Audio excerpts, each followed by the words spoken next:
परम आदरणीय वित्त मंत्री श्री सुरेश खन्ना जी, नगर विकास एवं ऊर्जा मंत्री परम आदरणीय श्री ए.के. शर्मा जी, परम आदरणीय श्री राकेश सचान जी, खादी एवं ग्रामोद्योग मंत्री भाई श्री अनूप प्रधान वाल्मीकि जी, श्री राकेश राठौर गुरु जी, भाई सतीश शर्मा जी, श्री दुर्गा शंकर मिश्र जी, श्री संजीव मित्तल जी, श्री संजय प्रसाद जी, विजय कुमार जी एवं इस सभागार में उपस्थित अलग अलग इन सभी विभागों के अधिकारीगण, आज इंद्रधनुष के उस रंगों की तरह यह सभागार सुशोभित हो रहा है। आप सभी जीवन की जितनी भी अलग अलग विधाएं हैं, उन सब से संबंधित लोग यहाँ आज इस सभागार में अपने जीवन की नई पारी शुरू करने जा रहे हैं। आप सबको बहुत बहुत बधाई और शुभकामना देता हूँ। उम्मीद करता हूँ कि आज से जो नया जीवन आप शुरू करेंगे, कि आने वाले कल में उत्तर प्रदेश में अपने काम से, अपनी मेहनत से, अपने त्याग से आप कुछ ऐसे प्रतिमान स्थापित करेंगे जो उत्तर प्रदेश के इतिहास में एक नई मिसाल कायम होगी। ये नौकरी आपके जीवन की शुरुआत है। आपने पढ़ाई किया, आपने बहुत मेहनत करके अपने परिवार के, अपने माता पिता के, अपने गुरुजनों के आशीर्वाद से आज आपको एक ऐसा मुकाम हासिल हुआ है। हम बधाई देना चाहते हैं उत्तर प्रदेश के यशस्वी मुख्यमंत्री माननीय योगी आदित्यनाथ जी को।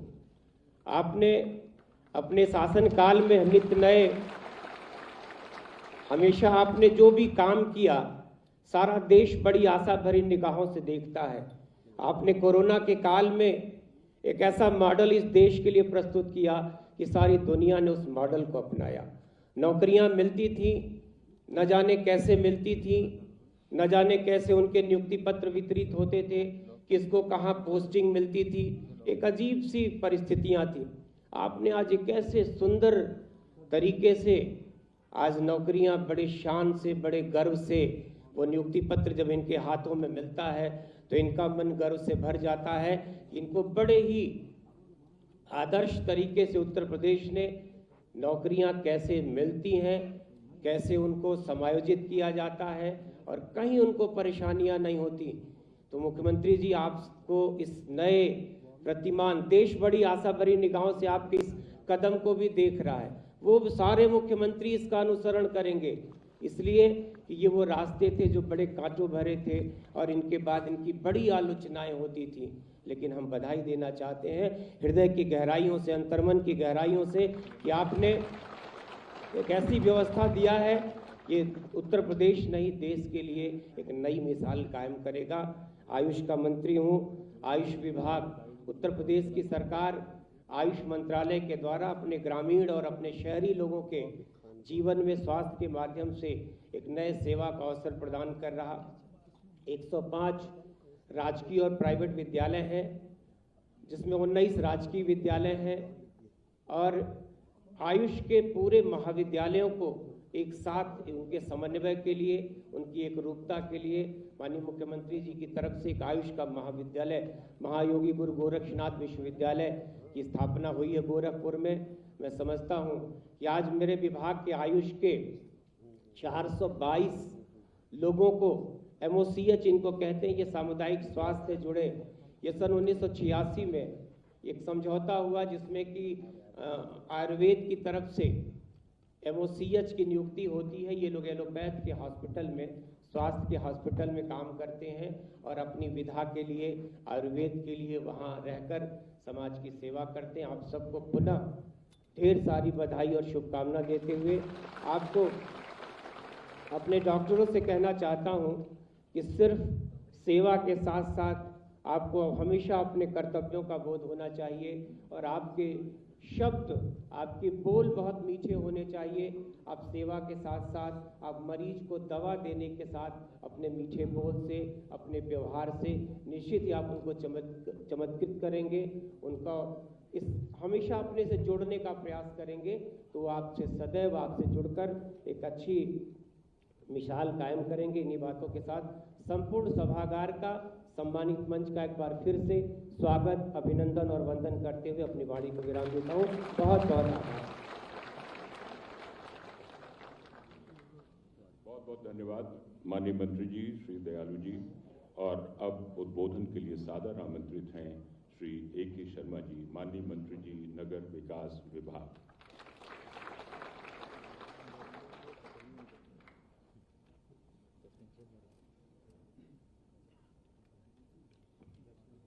उत्तर प्रदेश के यशस्वी और लोकप्रिय मुख्यमंत्री माननीय योगी आदित्यनाथ जी, मंच पर उपस्थित हम सबके वरिष्ठ नेता और राज्य के वित्त मंत्री माननीय सुरेश खन्ना जी, मंच पर उपस्थित माननीय मंत्री सचान जी, हमारे अन्य राज्य मंत्रीगण, सभागार में उपस्थित माननीय मुख्य सचिव जी, डीजी, पुलिस, तमाम उच्च अधिकारीगण और जिन लोगों को आज नियुक्ति पत्र वितरित हो रहा है, ऐसे तमाम सफल कैंडिडेट्स, अभ्यर्थीगण और उनके परिवारजन, भाइयों और बहनों, आज का दिन सच में बहुत ही महत्वपूर्ण दिन है। ऐसे और ये एक श्रृंखला चल रही है। मैं तो देख रहा हूँ कि कई महीने से माननीय मुख्यमंत्री जी ने एक अच्छी परंपरा शुरू की है कि पहले क्या था और अब क्या हो रहा है, उसमें फर्क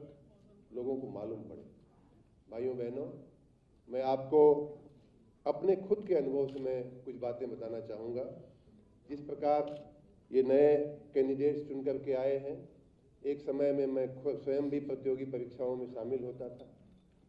तब की शुद्धता में बीच में जो गड़बड़ हुई उसकी अशुद्धि और फिर जो माननीय योगी जी ने शुद्धिकरण किया है, उसके पहले मैं आपको ये भी बता दूं कि माननीय मुख्यमंत्री जी एक संत की तरह ही, एक पीठाधीश्वर की तरह ही इस लोक भवन को, इस लोक संकुल को, इस विधानमंडल को, इस सरकार को भी चला रहे हैं। उतनी ही पवित्रता से, उतने ही धर्म आचरण के साथ ये सरकार चल रही है। माननीय प्रधानमंत्री जी के नेतृत्व में जो 9 वर्ष से ऊपर हुआ है भारतीय जनता पार्टी को, और माननीय योगी जी के नेतृत्व में जो इस राज्य में जो 6 साल से जो सुशासन चल रहा है, मैं तो यूँ कहूँगा कि ये सुशासन जो है वो शुद्धिकरण का एक यज्ञ चल रहा है। सुशासन ही नहीं बल्कि शुद्धिकरण का एक यज्ञ चल रहा है। आप राजनीति की बात करें, राजनीति में राजनीति जो थी वो अपराधियों को, भ्रष्टों को, गुंडा तत्वों को संरक्षण देने का एक अम्ब्रेला बन गया था, एक छत्र छाया बन गई। उसका शुद्धिकरण माननीय योगी जी ने किया है। प्रशासन में अपना और पराया, अपना गुंडा दूसरे का गुंडा।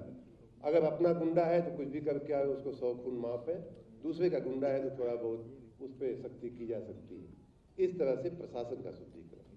लेकिन भाइयों बहनों, ये बात नजर में नहीं आती है कि जो सबसे बड़ा शुद्धिकरण हुआ है माननीय योगी जी के हाथों से, वो है शिक्षा का शुद्धिकरण। मैं अपने प्रयाग के जीवन से आपको बताऊं कि हम लोग प्रतियोगी परीक्षाएं देते थे, और मैं कई बार ये बात विद्यार्थियों को समझाने के लिए कह चुका हूँ। आप में से जो यहाँ चुन करके बैठे हैं, उनमें से कई लोगों को ये अनुभव होगा कि जैसे ही आप परीक्षा हाल के बाहर निकलते थे तो आपको लग जाता था कि इस बार मेरा बेड़ा पार होने वाला है कि नहीं होने वाला। 4 विद्यार्थी मिलते थे, आपस में टैली करते थे कि इसका तुमने क्या लिखा, उसका तुमने क्या लिखा, और उसमें से हमें अंदाज चल जाता था कि इस बार नैया पार होनी है कि नहीं होनी। ये बात सही है कि नहीं, आप लोग बताइए। लेकिन और यही शुद्ध परीक्षा है। हमें मालूम होता था कि इस बार अपना बजरंगबली पार लगा देंगे, और वही जनरली वही होता था, कुछ केसों के अपवाद के रूप में। लेकिन बीच में एक ऐसा समय काल आया कि जब चिट्ठियां जाने लगी उत्तर प्रदेश के लोक सेवा आयोग में। आज जिन लोगों को नियुक्ति पत्र मिल रहा है वो सरकार की एक तरह से रीढ़ समान लोग यहाँ बैठे हुए हैं। डिप्टी कलेक्टर हैं, डिप्टी एसपी हैं, तहसीलदार हैं, वित्त विभाग के लोग हैं, स्वास्थ्य विभाग के लोग हैं, हमारे नगर विकास के लोग हैं। सरकार की रीढ़ है, यही सरकार है। लेकिन इनकी नियुक्तियों में क्या होने लगा पीछे के सपा के शासन में, और उन दिनों जैसे सरकार का कोटा होता है कि इस साल 38 डिप्टी एसपी लेने हैं, इस साल इतने तहसीलदार लेने हैं, वैसे ही चाचा, भतीजा, भाई और भाभी का कोटा होता था।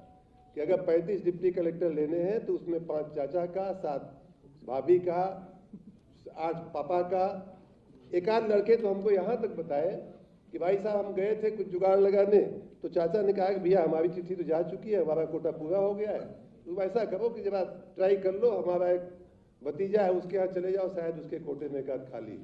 इस प्रकार से बंदर बांट हमारी प्रतियोगी परीक्षाओं का होने लगा। आप कितनी मेहनत करके, आप कितनी लगन से, आपके माँ बाप कितनी तपस्या से, कितना कष्ट उठा करके, कितना बलिदान दे करके आपको पढ़ाते हैं, इसका मुझे स्वयं अनुभव है। और जब आप परीक्षा देते हैं तो उस परीक्षा का शुद्ध परिणाम की बजाय बीच का जो समय काल था उसमें इस तरह की बंदर बांट होने लगी। यहाँ तक हुआ कि हाई कोर्ट को इंटरवीन करना पड़ा। जिस लोक सेवा आयोग से उत्तर प्रदेश के आप चुन करके यहाँ बैठे हैं, उस लोक सेवा आयोग के अध्यक्ष को बर्खास्त करना पड़ा। यहाँ तक की नौबत आ गई। तो इस प्रकार हम और आप इस समय बहुत ही अच्छे समय में जी रहे हैं। आप सबको जो नियुक्ति मिली है, आप सब अपना अनुभव भी बताएंगे। पिछले इसी प्रकार के कार्यक्रमों में कई लोगों का, आप लोगों का अनुभव सुन चुका हूँ। सब ने ये कहा कि न किसी से सिफारिश करानी पड़ी, न ही कहीं एक पैसा खर्चा करना पड़ा। जो भी खर्चा करना पड़ा अपनी कॉपी किताब लिखाई पढ़ाई पर करना पड़ा और उसका परिणाम आपको मिला है। आप सबको मैं बहुत बहुत बधाई देता हूँ। और आपके जो परिजन हैं, आपके जो परिवार के लोग हैं, आपके माँ बाप हैं, अभिभावक हैं, वो यहाँ हों या न हों, उनको भी मैं बहुत बहुत बधाई देता हूँ। और ये बात हमेशा याद रखिएगा, मैंने याद रखा है अपने जीवन काल में, अब आपको भी ये बात कहना चाहूँगा। ये बात हमेशा याद रखिएगा कि हमारे ही जैसे बहुत सारे लोग ऐसे हैं जिनका चुनाव नहीं हो पाता है। कहीं 1 मार्क से, कहीं आधे मार्क से, कहीं 2 मार्क से लोग रह जाते हैं। आप भाग्यशाली हैं, ईश्वर ने आपके ऊपर कृपा की है। आपके बुजुर्गों की, पूर्वजों की तपस्या का फल है कि आप इतनी बड़ी उच्च सेवा में आप आए हैं। इस बात को हमेशा ये ईश्वर का प्रसाद मान करके आप अपनी सेवा, आप अपनी नौकरी को सेवा के रूप में लेंगे, जनता की सेवा करेंगे, जिससे आपके पूर्वजों ने जो तपस्या की है वो भी फलीभूत हो।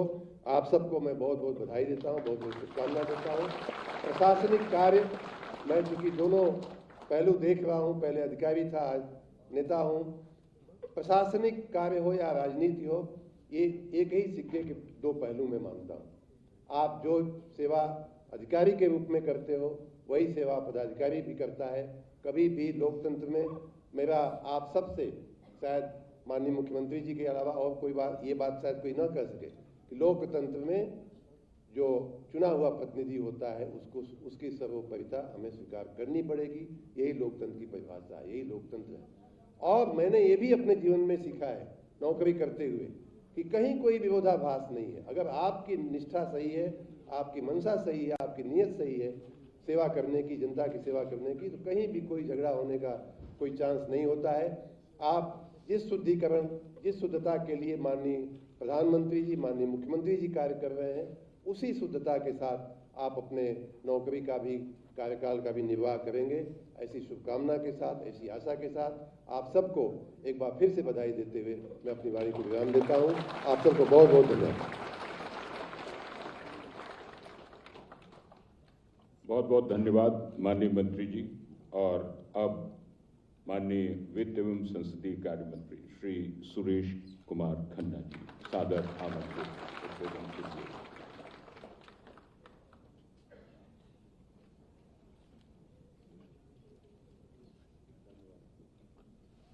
बहुत बहुत धन्यवाद उद्घोषक महोदय।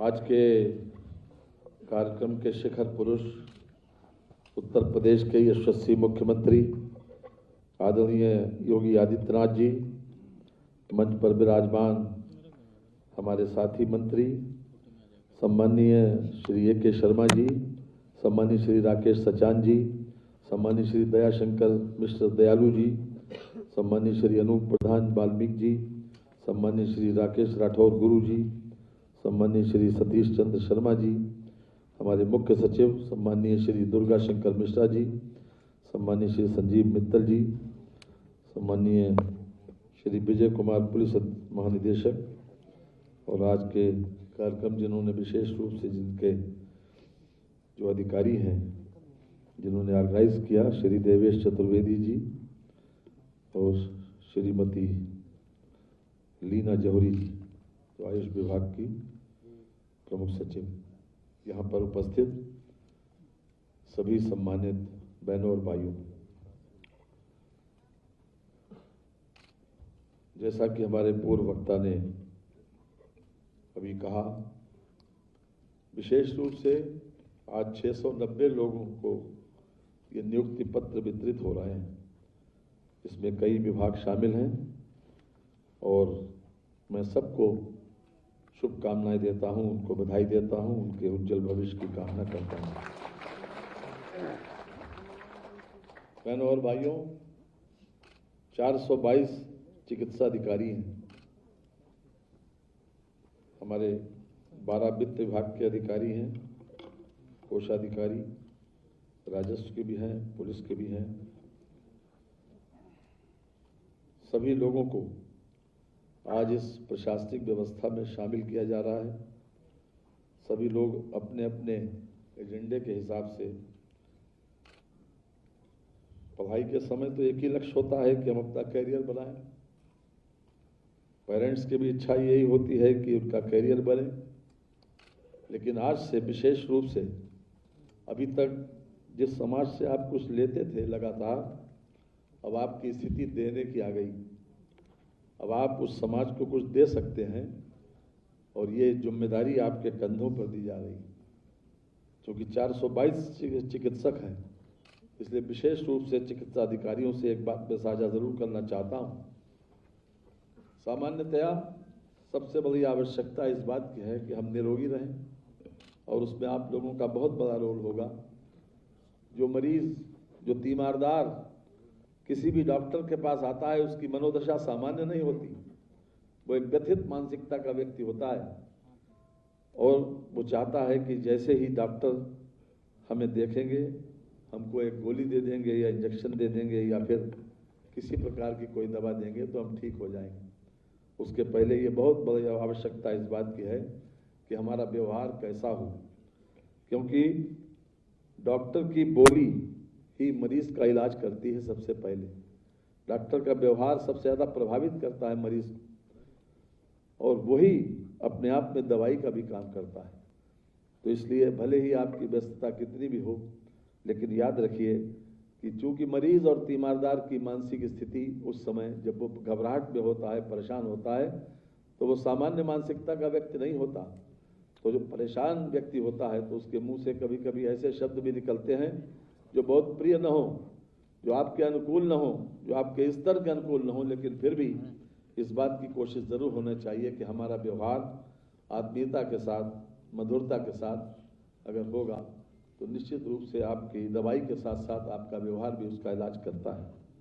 तो विशेष रूप से ये बात मैं आपसे साझा करना चाहता हूँ, क्योंकि डॉक्टर का क्लिनिक जो है वो एक भगवान का द्वार माना जाता है कि वहाँ से लोग विश्वास लेकर आते हैं कि यही हमको जीवन दान दे सकता है, यही हमको स्वस्थ कर सकता है, और निरोगी रहना हमारे जीवन की सबसे बड़ी आवश्यकता है।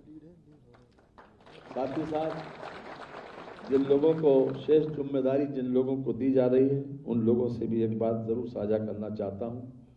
जब तक आवश्यकता न हो इस बात की, स्ट्रेटेजिकली किसी बात को डिले करने की आवश्यकता न हो, तब तक जितना जल्दी हो कार का डिस्पोजल हो, क्योंकि कार का डिस्पोजल जो है वो हमको हर तरह से न्याय दिलाता है। और आप सहमत होंगे कि जिस व्यवस्था में आप यहाँ पर बैठे हैं, जिन लोगों को आज नियुक्ति पत्र मिल रहा, वो न्यायपूर्ण व्यवस्था का ही एक परिणाम है, न्यायपूर्ण व्यवस्था का ही एक पुरस्कार है।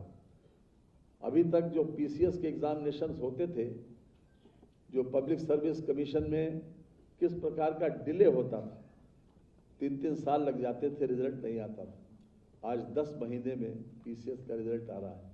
ये आप महसूस करेंगे कि जिस दिन से योगी जी की सरकार आई है, उस दिन से जो व्यवस्था लगातार नीचे की तरफ जा रही थी, अब हर तरफ से हम ऊपर की तरफ चल रहे हैं। अब उत्तर प्रदेश को लोग मॉडल के रूप में देखते हैं, कि लोग देखते हैं हर बात में कि उत्तर प्रदेश में क्या हो रहा है, उत्तर प्रदेश कैसा कर रहा है। और देश और दुनिया में इस बात की चर्चा है। लोग कहते हैं कि योगी जी को भेज दो तो हमारे वहाँ व्यवस्था ठीक हो जाएगी। ये ख्याति एक दिन में नहीं बनी, बरसों की पब्लिक सर्विस का परिणाम और मन में एक न्यायपूर्ण व्यवस्था को देने का संकल्प वही लाया। तो जो हमारे रोल मॉडल हैं, चाहे आदरणीय मोदी जी हों, चाहे आदरणीय योगी जी हों, उन्होंने जिस न्यायपूर्ण व्यवस्था को अपने अंदर आत्मसात किया, आज वो सबसे बड़ा हमको एक संदेश देते हैं अपनी कार्यप्रणाली से, अपनी क्रियाशीलता से, अपने आचरण और व्यवहार से, कि हमको भी न्याय करना है, सामने वाले को टरकाना नहीं है, उसको जानबूझ के डिले नहीं करना है, उसको हिलगाना नहीं है। कोशिश ये करना है कि जहाँ तक हो सके, क्योंकि इसमें बहुत से गेस्टेड ऑफिसर बनेंगे, आपको अपने स्तर से उस समय समय के ऊपर खुद निर्णय करना पड़ेगा। तो लेकिन आपका निर्णय, क्योंकि योग्यता के आधार के ऊपर आपको ये पद मिला, न किसी सिफारिश पर, न किसी अन्य उसके ऊपर। इसलिए ये बात का ध्यान रखें कि सामने वाला व्यक्ति भी जब कभी भी आपके पास आता है तो वो भी इसी मानसिकता से आता है कि आप उसका होने वाला काम जितनी जल्दी हो सके उतना तुरंत निस्तारित करें। अगर आप इस व्यवस्था को देखते हुए हमारे रोल मॉडल का आचरण और व्यवहार अपने अंदर आत्मसात करेंगे तो निश्चित रूप से आपकी भी ख्याति बढ़ेगी और आपके परिवार और खानदान की ख्याति बढ़ेगी। और यहाँ तक भी दो ही क्या नाम कमेंट होते हैं आदमी के जाने के बाद कि बहुत अच्छा था, चला गया, बुरा हुआ। और एक कमेंट ये भी होता है कि अच्छा हुआ, चला गया। आप कौन सा कमेंट अपने पीछे सुनना चाहते हैं? आप जब निकले तो लोग क्या सुनना चाहते हैं आप, कि आपके पीछे लोग क्या कहें कि बहुत अच्छा हुआ कि चला गया? ये कमेंट सुनना चाहेंगे या ये कमेंट सुनना चाहेंगे कि जहाँ जाएं वहाँ चलें तो कम से कम लोग महसूस करें कि हाँ अच्छा था, चला गया? ये अपने आप में रोज़मर्रा में हमारा व्यवहार, हमारी कार्यप्रणाली ही सब कुछ देगी। हर व्यक्ति अपना कैरेक्टर रोल खुद लिखता है। जो भी आप करेंगे वही प्रतिफलित होगा। भले ही आप अच्छा सोचें, लेकिन सोचने से प्रतिफलित नहीं होगा। जो कुछ आप एक्शन में लाएंगे, जो क्रियाशीलता होगी आपकी, जो कार्यप्रणाली होगी, वही प्रतिफलित होगी। आज के इस अवसर पर हम आपको फिर से एक बार ढेर सारी शुभकामनाएं देते हैं और विशेष रूप से मुख्यमंत्री जी को भी इस बात की बधाई देते हैं कि लगातार 55,000 से ज़्यादा लोगों को नियुक्ति पत्र इस मंच के माध्यम से दिए जा चुके हैं। आज उसी श्रृंखला में ये एक और कड़ी जुड़ी है। हम आप लोगों को ढेर सारी शुभकामनाएं देते हैं कि आप लोग अपने जीवन में सफल रहें। बहुत बहुत धन्यवाद। बहुत बहुत धन्यवाद माननीय मंत्री जी। और अब सूचना एवं जनसंपर्क विभाग द्वारा तैयार की गई एक फिल्म जिसका शीर्षक है मिशन रोजगार, उसका प्रसारण आपके सामने हो रहा है।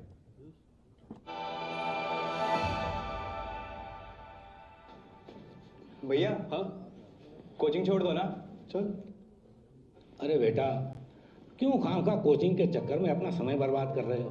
बड़े भाई ने भी तो कोशिश की थी। देखो, बिना सिफारिश के तुम्हें सरकारी नौकरी तो मिलने से रही। ऐसा करो, अपने भाई के साथ काम पे लग जाओ।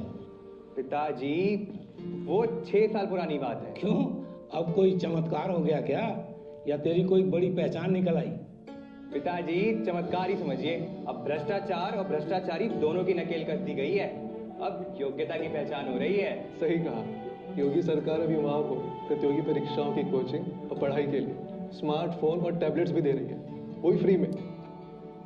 चल, तुम मन लगा कर, जो मैं नहीं कर सका तो तुम कर।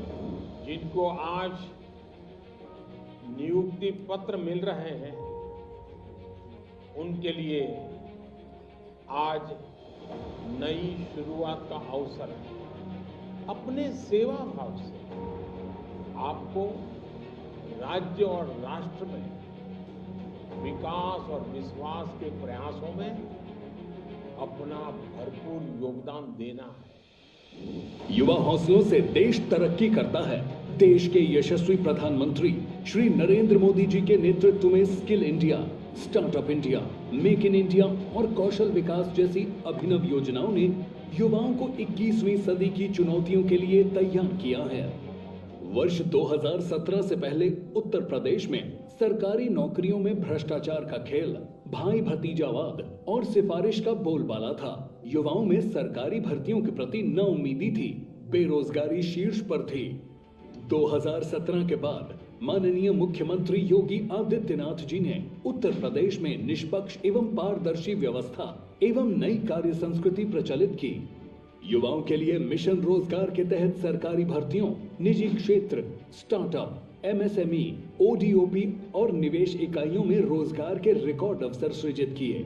परिणाम स्वरूप वर्ष 2016 में जो बेरोजगारी दर 19% से अधिक थी, वर्ष 2022 में वह 4% तक रह गई।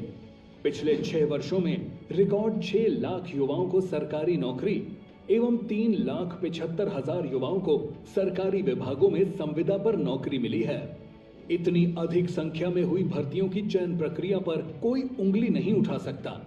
स्वयं माननीय मुख्यमंत्री जी नियुक्ति पत्र वितरण कार्यक्रम में नियुक्ति पत्र वितरित करते हैं और चयनित अभ्यर्थियों से सीधे संवाद करके सुनिश्चित करते हैं कि किसी को भी सिफारिश या भ्रष्टाचार का सामना तो नहीं करना पड़ा।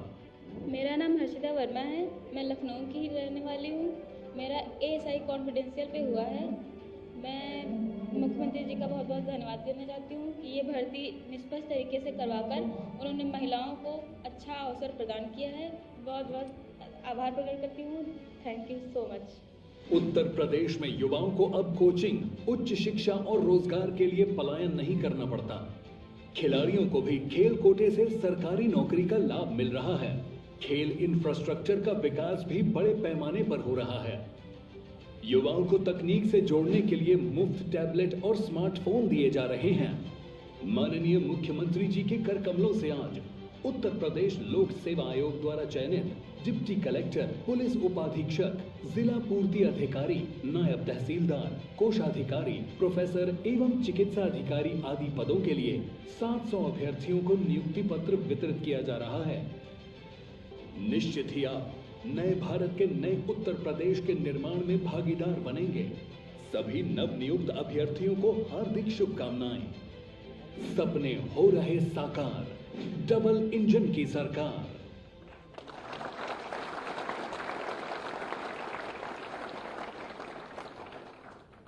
फिल्म का आपने स्वागत किया, सहमति दी, बहुत बहुत धन्यवाद। और अब क्रम है माननीय मुख्यमंत्री जी के हाथों से आपको नियुक्ति पत्र मिलने का। कृपया मेरी बाईं ओर से आएं और माननीय मुख्यमंत्री जी से अपना नियुक्ति पत्र ग्रहण कर दाहिनी ओर से आप प्रस्थान कर अपने आसन ग्रहण करेंगे। इस क्रम में सबसे पहले सुश्री दिव्या सिकरवार, नियुक्ति विभाग से डिप्टी कलेक्टर, जनपद आगरा से हैं आप।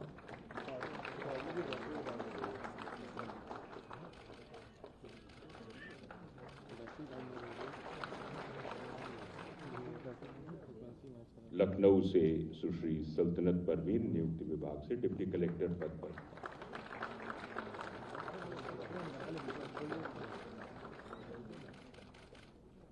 शामली जनपद से Shri Anand Kumar Kataria, deputy collector.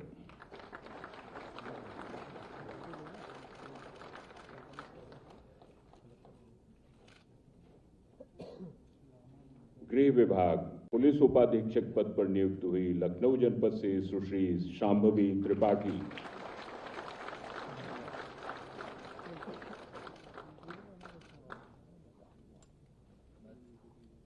Police उपाधीक्षक श्री राज सोनकर, प्रयागराज जनपद से।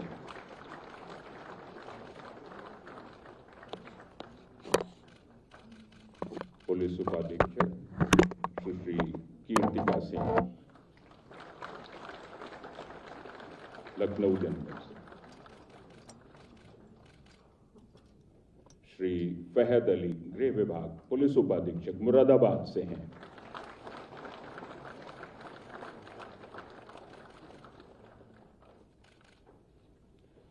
सुश्री वसुंधरा त्रिपाठी, राजस्व विभाग में नायब तहसीलदार पद पर, लखनऊ जनपद से। श्री गौरव प्रताप सिंह, राजस्व विभाग में नायब तहसीलदार, जनपद देवरिया से।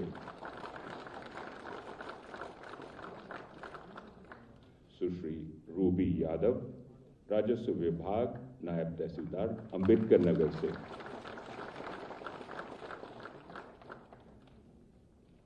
श्री प्रवीण कुमार वर्मा, वित्त विभाग। कोषाधिकारी बहराइच जनपद से। श्री नमन पांडे, खाद्य एवं रसद विभाग। जिला खाद्य विपणन अधिकारी जनपद गाजीपुर से।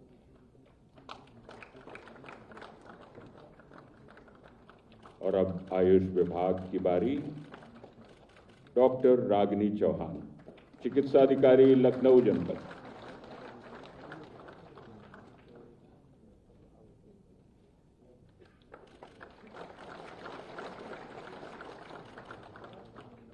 डॉक्टर विकास वाजपेयी, आयुष विभाग, चिकित्सा अधिकारी लखनऊ जनपद से।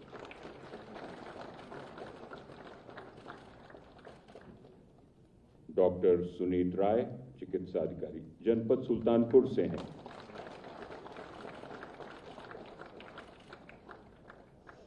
डॉक्टर अलीम, चिकित्सा अधिकारी लखीमपुर खीरी जनपद से हैं।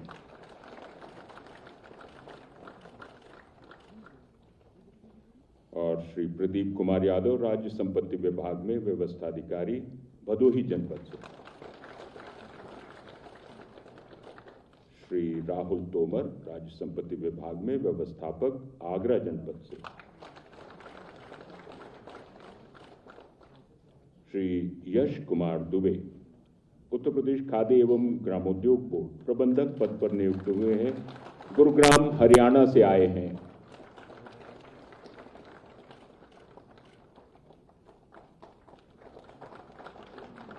श्री प्रशांत शर्मा, जनपद गुना मध्य प्रदेश से आए हैं, खान अधिकारी भूतत्व एवं खनिज कर्म विभाग में। सुश्री स्वीटी पटेल, भूतत्व एवं खनिज कर्म विभाग, प्राविधिक सहायक, फतेहपुर जनपद से। और सुश्री अनुष्का सिंह, नगर विकास विभाग में कर निर्धारण अधिकारी, लखनऊ जनपद से।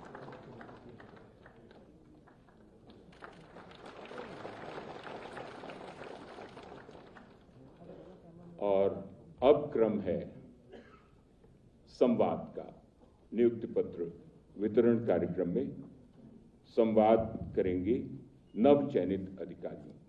विभागवार मैं सबसे पहले आमंत्रित कर रहा हूं सुश्री सल्तनत परवीन, नियुक्त विभाग में डिप्टी कलेक्टर पद पर नियुक्त हुई हैं और आप जनपद लखनऊ से हैं। सुश्री सल्तनत परवीन। नमस्कार सर। आदरणीय माननीय मुख्यमंत्री महोदय, मंच पर उपस्थित मंत्री महोदय, राज्य के वरिष्ठ अधिकारीगण, मैं सल्तनत परवीन जनपद लखनऊ की निवासी हूँ। मेरा चयन यूपी पीसीएस 2022 में डिप्टी कलेक्टर के पद पे हुआ है। आज मुझे अत्यंत खुशी हो रही है कि माननीय मुख्यमंत्री महोदय के कर कमलों द्वारा मुझे इस पद का नियुक्ति पत्र मिल रहा है। यह क्षण मेरे जीवन के लिए अविस्मरणीय रहेगा।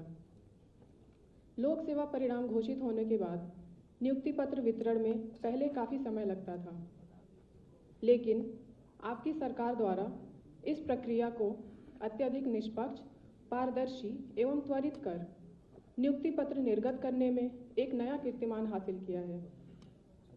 माननीय महोदय, मैं आपको ये बताना चाहती हूँ कि आपकी सरकार में महिलाओं को जो सुरक्षा एवं एम्पावरमेंट मिला है वो बहुत ही सराहनीय है। मैं आपको यकीन दिलाती हूँ कि मैं अपनी जिम्मेदारियों का सफलतापूर्वक निर्वहन करूँगी तथा अपने पूरी प्रतिभा एवं क्षमता से उत्तर प्रदेश को उत्तम प्रदेश बनाने में पूर्ण योगदान दूंगी। एक बार फिर आप सबका धन्यवाद। जय हिंद। श्री राज सोनकर, पुलिस उपाधीक्षक, प्रयागराज से। माननीय मुख्यमंत्री जी एवं समस्त मंत्रीगण को मेरा सादर नमन। मेरा नाम राज सोनकर है। मेरा चयन यूपी पीसीएस 2022 में डिप्टी एसपी के पद पर हुआ है। मैं माननीय मुख्यमंत्री जी का हृदय तल से धन्यवाद देना चाहूँगा कि यूपी पीसीएस 2022 की प्रक्रिया 1 वर्ष के भीतर पारदर्शी तथा निष्पक्ष पूर्ण तरीके से पूरी की गई है। मैं अभ्युदय योजना का विद्यार्थी रहा हूं तथा मैंने अधिकारियों के मार्गदर्शन में रहकर तैयारी की एवं मैं एक एस्पिरेंट से अधिकारी तक का सफर तय कर सका। मैं अपनी वाणी को कुछ शब्दों के माध्यम से व्यक्त करना चाहता हूं। अयम निजः परोवेति गणना लघु चेतसाम उदार चरिता नाम तु वसुदेव कुटुंबकम, अतः यह मेरा अपना है या पराया है, ऐसी गणना लघु चित्त के लोग करते हैं। उदार हृदय वालों के लिए संपूर्ण पृथ्वी ही परिवार होती है। धन्यवाद मुख्यमंत्री। सुश्री कीर्तिका सिंह, पुलिस उपाधीक्षक, लखनऊ जनपद से। माननीय मुख्यमंत्री जी, समस्त मंत्रीगण एवं यहाँ पर उपस्थित समस्त अतिथिगण को मेरा सादर प्रणाम। मेरा नाम कीर्तिका सिंह है, मैं जनपद लखनऊ की निवासी हूँ। मेरा चयन यूपी पीसीएस 2022 की परीक्षा में डिप्टी एसपी के पद पर हुआ है। मैं माननीय मुख्यमंत्री जी का आशीर्वाद लेना चाहूँगी कि मैंने समस्त तैयारी उत्तर प्रदेश के समाज कल्याण विभाग द्वारा संचालित आदर्शपुर परीक्षा केंद्र में रहकर पूर्ण की, जहाँ पर यह संस्थान आर्थिक रूप से कमजोर छात्राओं को निःशुल्क आवासीय और परीक्षण सुविधा प्रोवाइड करता है और मैंने समस्त तैयारी वहीं पर रह के कंप्लीट करी। तो मैं माननीय मुख्यमंत्री जी को धन्यवाद करना चाहूँगी कि मेरे जैसी बहुत सी लड़कियों को वहाँ पर अवसर प्रदान हो रहा है। प्रीलिम्स से लेकर मेंस और इंटरव्यू पर निःशुल्क सुविधाएं प्रोवाइड की जा रही हैं। शिक्षण ही नहीं, हर फील्ड में वहाँ से लड़कियाँ निकल रही हैं और अपना योगदान दे रही हैं। धन्यवाद सर। देवरिया जनपद से नायब तहसीलदार नियुक्त हुए श्री गौरव प्रताप सिंह। माननीय मुख्यमंत्री जी, मंच पर उपस्थित सभी गणमान्य व्यक्तियों को मेरा सादर प्रणाम। मैं गौरव प्रताप सिंह जनपद देवरिया के विकास खंड तरकुलवा के ग्राम पंचायत बसंतपुर महुआ का निवासी हूं और मेरा चयन इस बार पीसीएस परीक्षा 2022 के माध्यम से नायब तहसीलदार के पद पर हुआ है। मैं आप लोगों को बताना चाहता हूं कि मेरे पिताजी भी पीसीएस परीक्षा के अभ्यर्थी रह चुके हैं। उनके समय में परीक्षाओं में लेट लतीफ़ी की समस्या, पारदर्शिता का अभाव इत्यादि समस्याएं बनी रहती थी, लेकिन इस बार मात्र 10 महीने के समय अंतराल में पूरी परीक्षा को पूर्ण करके एक कीर्तिमान स्थापित किया गया है। इसके लिए मैं माननीय मुख्यमंत्री जी का बहुत बहुत आभार व्यक्त करता हूं और मैं यह विश्वास दिलाता हूं कि अपने पदीय दायित्वों और कर्तव्यों का पूरी सत्यनिष्ठा और कर्मठता के साथ पालन करूंगा। बहुत बहुत धन्यवाद। लखनऊ जनपद से चिकित्सा अधिकारी डॉक्टर रागिनी चौहान। सर्वप्रथम मैं भगवान श्री धन्वंतरी जी को प्रणाम करते हुए सभा में उपस्थित माननीय मुख्यमंत्री श्री योगी आदित्यनाथ जी, सभी मंत्रीगण, सभी विशिष्ट अधिकारीगण तथा सभी अतिथियों का सादर अभिनंदन करती हूँ। मैं उत्तर प्रदेश लोक सेवा आयोग द्वारा चिकित्सा अधिकारी सामुदायिक स्वास्थ्य का प्रतिनिधित्व कर रही हूँ। मैं माननीय मुख्यमंत्री जी का अभिनंदन करना चाहती हूँ कि विगत 6 वर्षों में प्रत्येक वर्ष उन्होंने आयुर्वेद तथा आयुष विभाग में भर्तियों के द्वारा अधिक से अधिक चिकित्सकों को सरकारी सेवाएं प्रदान करने का अवसर दिया। साथ ही साथ पिछले 10-12 वर्षों से लंबित जो नियुक्तियां थीं उनका भी यथाशीघ्र समाधान कर अभ्यर्थियों को लाभान्वित किया। इसके साथ ही महायोगी गुरु गोरखनाथ यूनिवर्सिटी की स्थापना, औषधीय पौधों की खेती को बढ़ावा तथा आयुर्वेद उत्तर प्रदेश को में आयुष मेडिकल टूरिज्म को बढ़ावा देने के लिए नए योग एवं वेलनेस सेंटर, आयुष डिस्पेंसरी आदि का योजनाएं लागू की। अंत में मैं यही कहना चाहूँगी कि हम सभी चिकित्सा अधिकारी सामुदायिक स्वास्थ्य को आज जो दायित्व दिए जा रहे हैं, हम सभी उनका पूरी निष्ठा एवं ईमानदारी से निर्वहन करेंगे। मेरी यही कामना है। सर्वे भवन्तु सुखिनः, सर्वे सन्तु निरामया, सर्वे भद्राणि पश्यन्तु, मा कश्चित् दुःख भाग् भवेत्। धन्यवाद। धन्यवाद। अब माननीय मुख्यमंत्री जी के आशीर्वचन को हम सब सुनना चाहते हैं।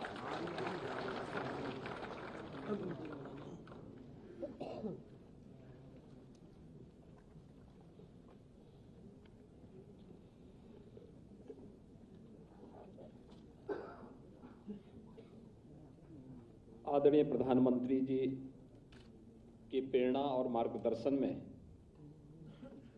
मिशन रोजगार के इस अभिनव कार्यक्रम की एक नई श्रृंखला को आगे बढ़ाते हुए आज के उत्तर प्रदेश लोक सेवा आयोग के द्वारा चयनित विभिन्न विभागों के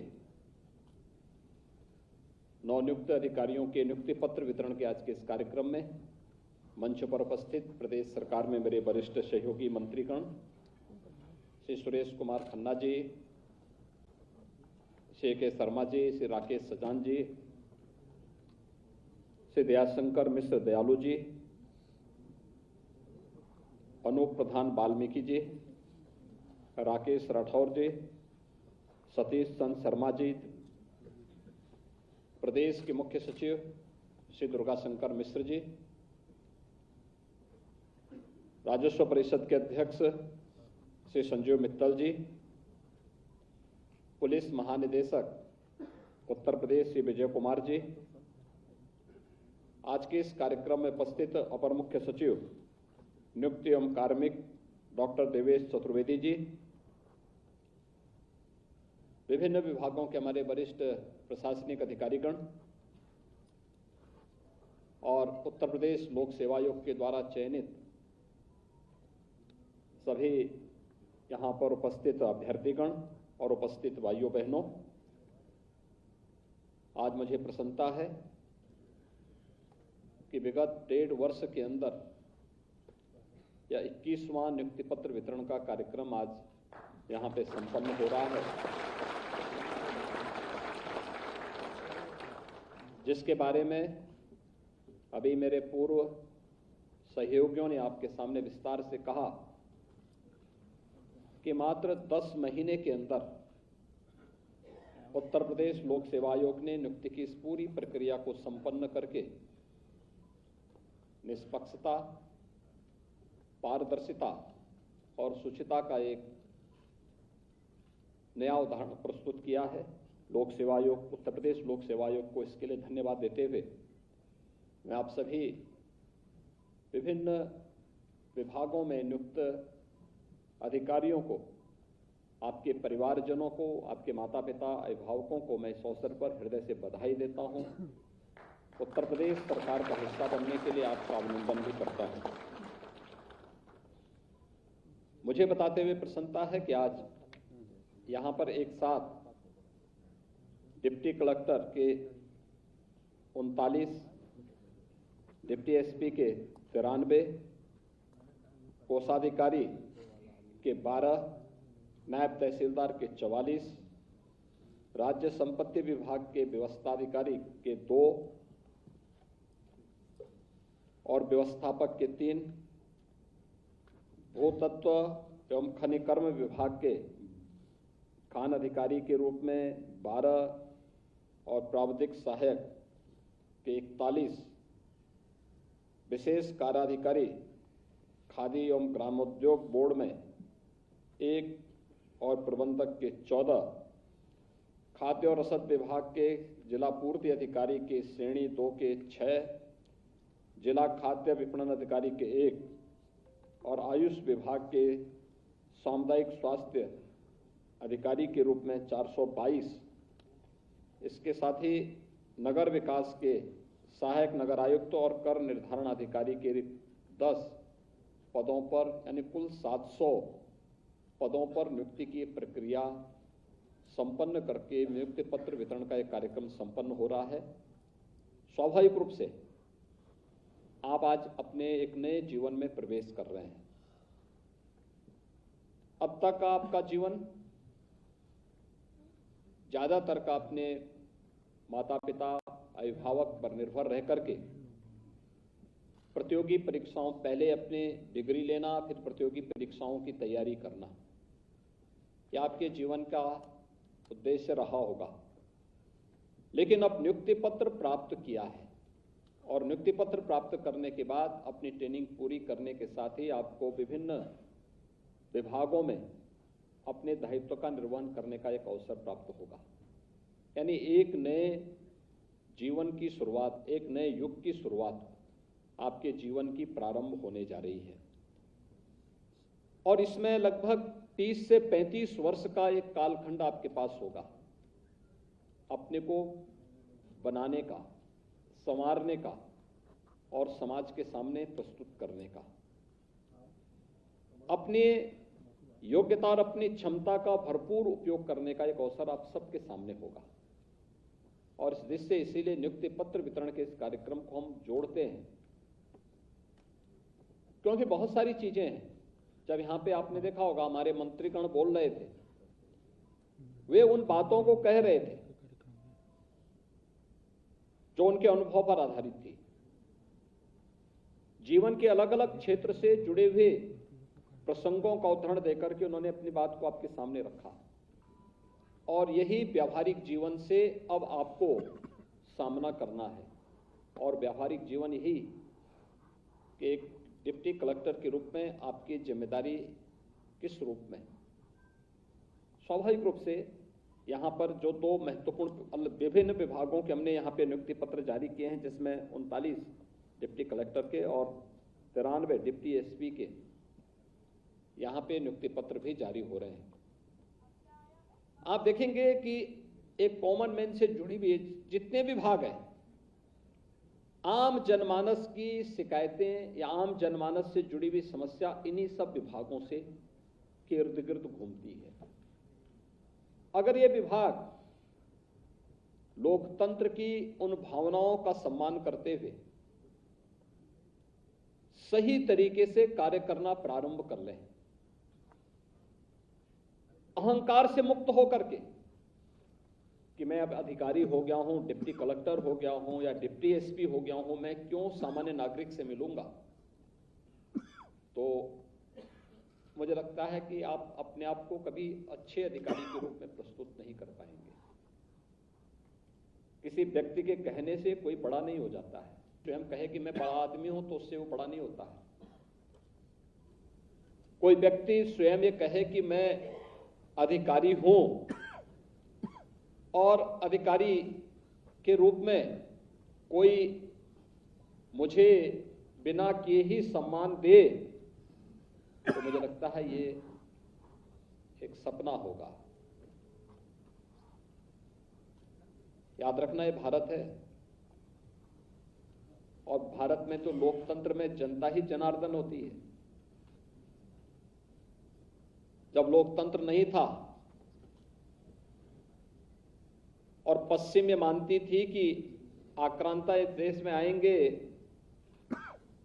आकर के वह रौंद करके किसी को भी अपना गुलाम बना देंगे, इस देश ने कभी इसको स्वीकार नहीं किया।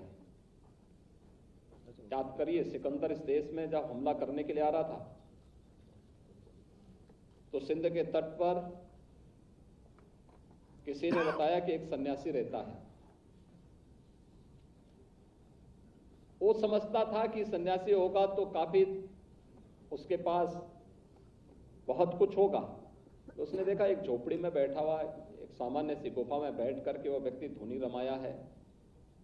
लोग उसके इर्द गिर्द आकर के उसका दर्शन कर रहे हैं, उसको नमन कर रहे हैं। उसके सेनापति ने कहा कि तुम्हें तो सिकंदर महान ने बुलाया है, चलिए। उसने कहा कौन सिकंदर? कहा रे विश्व विजेता सिकंदर। उसने कहा देखो, विश्व विजेता वो कभी नहीं हो सकता है, विश्व विजेता तो एक ही है और परमपिता परमेश्वर है, इसके अलावा कोई नहीं हो सकता है। यह भारत का एक सामान्य नागरिक इस भाव के साथ जीवन यापन करता है और हम में से किसी को भी यह पालना नहीं चाहिए कि हम सर्वशक्तिमान हैं और हमने सब कुछ अर्जित कर लिया है। एक सामान्य नागरिक के प्रति जितना हम संवेदनशील बन पाएंगे, जितना अधिक मेहनत कर पाएंगे, याद करना 30 से 35 वर्ष की जो इस सेवा का एक कालखंड आपका होगा, वह आपके जीवन का एक महत्वपूर्ण कालखंड होगा और इसकी नींव अगले 10 वर्ष के अंदर आपको तय करनी है। जितनी मेहनत कर सकते हैं, जितनी ईमानदारी के साथ इस नींव को मजबूत कर सकते हैं, न केवल 30-35 वर्ष का बल्कि उसके बाद भी जीवन पर्यंत के लिए वह आपको एक आत्मिक संतुष्टि का आधार भी देगा। और नहीं तो हम लोग देखते हैं कि 10 वर्ष का कालखंड में अगर एक बार थोड़ा इधर उधर ताक झांक हुई नहीं, इसके बाद फिर वो लुढ़कना प्रारंभ कर देता है और कभी कभी तो ऐसी स्थिति आती है कि समय के पहले उनको सेवा से मुक्त करना पड़ता है, क्योंकि सरकार इन सभी प्रकार की कवायदों को इसलिए कर रही है। आपने देखा होगा नियुक्ति की प्रक्रिया में न जाति है, न क्षेत्र है, न भाषा है, न किसी प्रकार का वाद है, न जातिवाद का है, न भाई भतीजेवाद का। किसी भी प्रकार की कोई भी आंच हम लोगों ने पिछले 6 वर्ष के अंदर उत्तर प्रदेश के अंदर किसी भी आयोग और बोर्ड की नियुक्ति के साथ नहीं आने दी गई। जो योग्य है, जो सक्षम है, वह चयन की प्रक्रिया के साथ आएगा। उसको नियुक्ति पद प्राप्त करना उसका अधिकार है। अगर आपका यह अधिकार दिलाने के लिए सरकार पूरी प्रतिबद्धता के साथ कार्य करती है, उन चुनौतियों से जूझ रही है जो चुनौतियां प्रदेश के सामने थी, तो एक नागरिक का भी तो कोई अधिकार होगा। उस नागरिक के भी तो कुछ अधिकार हैं। वो अधिकार भी तो उस नागरिक को मिलने चाहिए जिसके लिए वो भटकता है। क्यों एक कॉमन मैन को, एक सामान्य नागरिक को क्यों ये बताने के लिए आवश्यकता पड़ती है कि मैं जिंदा हूं? ये नौबत क्यों आती है? जमीन की पैमाइश के लिए क्यों इस प्रकार की नौबत आती है? क्यों व्यक्ति बार बार जाए और हम 45 दिन का समय लेकर के फिर उसमें डेट पर डेट लगाते जाए? आप अच्छे अधिकारी तभी साबित हो पाएंगे अपने अपने क्षेत्र में जब आपने कोई मीटिंग तय की, निष्कर्ष पर पहुंची। हर दिन मीटिंग के लिए लगा दिया और कुछ लोग जिंदगी भर केवल मीटिंग ही करते रह जाते हैं, कभी निष्कर्ष पे पहुंचते ही नहीं। और यहीं से खराब होती है छवि, यहीं पे नौकरशाही हमारी कटघरे में खड़ी होती है। हमें निष्कर्ष पर पहुंचना होगा और निष्कर्ष पर पहुंचते हुए हमें अपने आप को साबित करना होगा, अन्यथा आम जनमानस के मन में आपकी कोई अच्छी छवि उभर कर नहीं आएगी। मैं देखता हूं बहुत सारे लोग, कुछ अधिकारी कार्य करते हैं, पब्लिक के मन में बहुत साफ सुथरी छवि उभरती है। लोग बोलते हैं, याद करते हैं आज भी कि फलाना अधिकारी हमारे यहां डिप्टी कलेक्टर के रूप में था, ज्वाइंट मजिस्ट्रेट के रूप में था, एडीएम के रूप में था, सीडीओ के रूप में था, नगर आयुक्त के रूप में था, या विकास प्राधिकरण के वीसी के रूप में काम किया था, या जिले का कलेक्टर था। जनता याद करती है, वर्षों वर्षों तक, पीढ़ियों तक बताती है इस अधिकारी ने इतना अच्छा काम किया। ये मानक तैयार किए थे, ये स्टैंडर्ड तैयार किए थे। लेकिन बहुत सारे लोग जिंदगी काट देते हैं, कोई पहचानता नहीं। और जब वो कॉमन मैन को नहीं पहचानता है तो जब वो रिटायर होता है तो उसको भी कोई पहचानने वाला नहीं मिलता है। हम देखते हैं बहुत सारे रिटायर्ड अधिकारी घूमते रहते हैं, वो कहते हैं साहब हमारा ये कागज क्लियर नहीं हो रहा है। तो मैं उनसे पूछता हूं, तुमने भी तो परेशान किया होगा किसी को? जब परेशान किया तो परेशान तो होना ही पड़ेगा। तो परेशान करने वाला कोई दूसरा नहीं, तुम्हारी बिरादरी का है। तो जब कॉमन मैन को परेशान करते हो और उस समय उस पद पर रह करके दिखाई नहीं देता है, तो आज परेशान हो रहे तो इतना परेशान होने की आवश्यकता नहीं भाई। अच्छा है, कर्मफल इसी जन्म में भुगत लोगे तो अच्छा है। और इसीलिए मैं आप सबसे कहूंगा कि आपने देखा होगा किसी भी स्तर पर आपको सिफारिश की नौबत नहीं आनी पड़ी होगी आपके सामने, आपके अभिभावक को भी ये नौबत नहीं आई होगी, किसी को कहीं जाने की आवश्यकता नहीं पड़ी होगी। और मैं फिर इस बात को कहूंगा, किसी भी अधिकारी और किसी भी कर्मचारी को किसी के यहां से सिफारिश कराने की आवश्यकता भी नहीं है। कोई सिफारिश मत कराइए। पूरे उत्तर प्रदेश को अपना गांव और अपना घर समझ करके कार्य करना प्रारंभ करिए। उत्तर प्रदेश में हमारे लिए हर जनपद, हर गांव महत्वपूर्ण है। हम उसको कमतर आंक करके नहीं देख सकते। 25 करोड़ की जनता के लिए हमें कार्य करना है, उनकी अपेक्षाओं पर हमें खरा उतरना है। और इससे कोई सिफारिश की आवश्यकता नहीं, कहीं नहीं सिफारिश की आवश्यकता होनी चाहिए। आपकी योग्यता और आपकी क्षमता के अनुसार शासन आपको नियुक्ति दे रही है, विभाग आपको नियुक्ति दे रही है। और जहां पर थोड़ी भी भेदभाव की शिकायत स्वयं भी विभागीय स्तर पर आती, विभागीय मंत्री कार्रवाई करता है। अगर कहीं भी कोताही बरत दी जाती है तो मैं स्वयं ही उस पूरी प्रक्रिया में हस्तक्षेप करके कार्रवाई करने में कोई संकोच नहीं करता हूं, कोई संकोच नहीं करता हूं, क्योंकि हमें 25 करोड़ जनता की अपेक्षाओं के अनुरूप अपने आप को साबित करना है। और वह जब हम लोग करते हैं तो हर व्यक्ति में एक संतुष्टि का भाव दिखाई देता है। जहां कार्य हुआ है वहां लोग कहते हैं साहब अच्छा काम हुआ है, वहां आंकड़े बताते हैं, देश और दुनिया के अंदर इस प्रकार का संदेश जाता है। और जहां कार्य नहीं होता है वहां पर आंकड़े भी बताने लगते हैं और साथ साथ आम जनमानस भी इस बात की चर्चा करती है। और ये सभी महत्वपूर्ण दायित्व हैं आपके पास, याद रखना। इसमें जितने भी मैंने पद गिने हैं, चाहे वो डिप्टी कलेक्टर का हो, पुलिस डिप्टी एसपी का हो, कोषाधिकारी के रूप में कार्य करने, नायब तहसीलदार के रूप में, राज्य संपत्ति विभाग के जो गेस्ट हाउसेज हैं उनके व्यवस्थाधिकारी के रूप में कार्य करने का कार्य हो, या फिर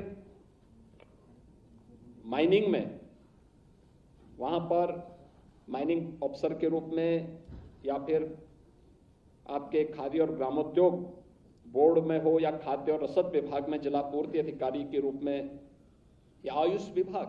आयुष की ताकत कितनी बड़ी है, 422 तो आयुष के चिकित्सा अधिकारियों की तैनाती हो रही, यानी वर्षों से पद लंबित पड़े हुए थे, होती नहीं थी नियुक्ति। एक बार यहां पे आयुर्वेद का घोटाला हुआ था, तब से पूरी प्रक्रिया ही बाधित हो गई, पूरा आयुष विभाग ही ट्रैक से उतर गया। तो हम आभारी हैं प्रधानमंत्री मोदी जी के कि उन्होंने आयुष को एक नई पहचान फिर से दी है, योग को वैश्विक मान्यता दिलाई।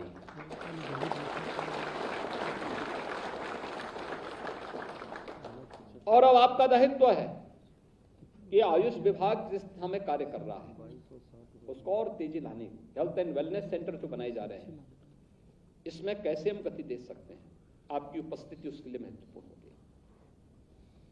प्रदेश के अंदर आयुर्वेद से जुड़े हुए, आयुष से जुड़े हुए जो महत्वपूर्ण केंद्र हैं वहां का भ्रमण करना, देखना, और अपने हेल्थ एंड वेलनेस सेंटर में, आपके सामुदायिक केंद्र में कैसे आप अपनी सेवाओं को और बेहतर कर सकते हैं। देश के अंदर इस क्षेत्र में बहुत प्रगति हुई है।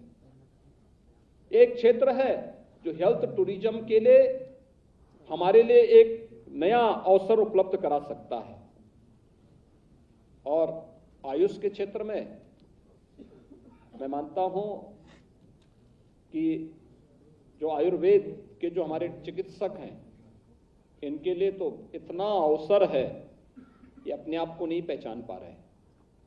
इनके पास इतना पोटेंशियल है, इतना कुछ ये कर सकते हैं, लेकिन अभी भी उसमें कहीं ना कहीं कमी नजर आती है, और उस अवसर पर हमें कार्य करने के लिए तैयार होना होगा। बहुत कुछ आप इस क्षेत्र में कर सकते हैं, विभाग उस दिशा में अच्छा प्रयास प्रारंभ कर रहा है, और हम लोग चाहेंगे कि उत्तर प्रदेश आज पिछले 6 वर्ष के अंदर जिस गति से आगे बढ़ा है उसका एक पार्ट बनना है। पिछले 6 वर्ष के अंदर टीम यूपी ने अगर मेहनत नहीं की होती, हम भी केवल मान लेते जो हो रहा है होने दो, हमारी क्या जिम्मेदारी है। एक दूसरे के ऊपर हम भी आरोप प्रत्यारोप करते तो कुछ भी हम भी नहीं कर पाते। और आज मुझे बताते हुए प्रसन्नता है कि 6 वर्ष में उत्तर प्रदेश बीमारू राज्य की श्रेणी से उभर करके आज एक देश की दूसरी बड़ी अर्थव्यवस्था बनने की ओर अग्रसर है। कोई कल्पना करता था उत्तर प्रदेश के अंदर 6 वर्ष में प्रति व्यक्ति आय दुगनी होगी, उत्तर प्रदेश की जीडीपी लगभग दुगनी होगी, उत्तर प्रदेश भी $1 ट्रिलियन की इकोनॉमी बनने के संकल्प के साथ आगे बढ़ पाएगा, उत्तर प्रदेश बीमारू राज्य की श्रेणी से उभर पाएगा। नीति आयोग के आंकड़े इस बात को बताते हैं कि 6 वर्ष में उत्तर प्रदेश के अंदर 5.5 करोड़ लोग गरीबी रेखा से मुक्त होकर के एक सामान्य जीवन यापन कर रहे हैं। एक सामूहिक प्रयास का परिणाम है। सरकार, प्रशासन, प्रदेश के सभी कार्मिकों ने, आम जनमानस ने जब संकल्प लिया, आज कोई व्यक्ति, कॉमन नागरिक, उसकी अपनी कोई समस्या होगी, समस्या लेके जरूर आता होगा, लेकिन फालतू की बातों को नहीं करता। आज वह कुछ नया करने की बात करता है, विकास के बारे में चर्चा करता है, और यह उसका अधिकार है, उसको मिलना चाहिए। उस अधिकार के साथ अपने आप को जोड़ना है, और यह हमें अपने स्तर पर एक सकारात्मक प्रयास वहां करने होंगे। भ्रष्टाचार पर जितना बड़ा प्रहार कर सकते हैं, हमें उसके लिए अपने आप को तैयार करना होगा, क्योंकि विकास के सबसे बड़े बाधक हैं भ्रष्टाचार, जातिवाद, भेदभाव। जब भी हम किसी प्रतिभा को इससे वंचित करते हैं, हम विकास की संभावनाओं को भी बाधित करके एक बैरियर लगाने का कार्य करते हैं। जब भी हम किसी भ्रष्ट व्यक्ति को प्रोत्साहित करके आगे बढ़ाने का कार्य कर रहे हैं, तात्कालिक आवश्यकताओं की पूर्ति भले ही हो सकती हो, लेकिन एक लंबे समय तक समाज को इसका खामियाजा भुगतना पड़ता है। उत्तर प्रदेश ऐसे ही पिछड़ा नहीं था, उत्तर प्रदेश ऐसे ही बदहाल नहीं हुआ था। जगह जगह बेईमान और भ्रष्ट लोगों को नमूनों के रूप में बिठा दिया गया था। वे पूरे उत्तर प्रदेश को खोखला बनाने में लगे हुए थे। बाहरी चेहरा कुछ और था। उन स्थितियों से आज उत्तर प्रदेश उभरा है। यही नौजवान आज से 6 वर्ष पहले जब किसी उत्तर प्रदेश के बाहर नौकरी के लिए जाते थे, इनमें से बहुत सारे लोग तो ये भी नहीं बोलते थे कि हम उत्तर प्रदेश के निवासी हैं, क्योंकि पहचान का संकट था। अगर ये लोग बोलते तो पहले ही चयन की प्रक्रिया से बाहर कर दिए गए होते। आज पहचान के संकट से उत्तर प्रदेश ने अपने आप सबको उभारा है।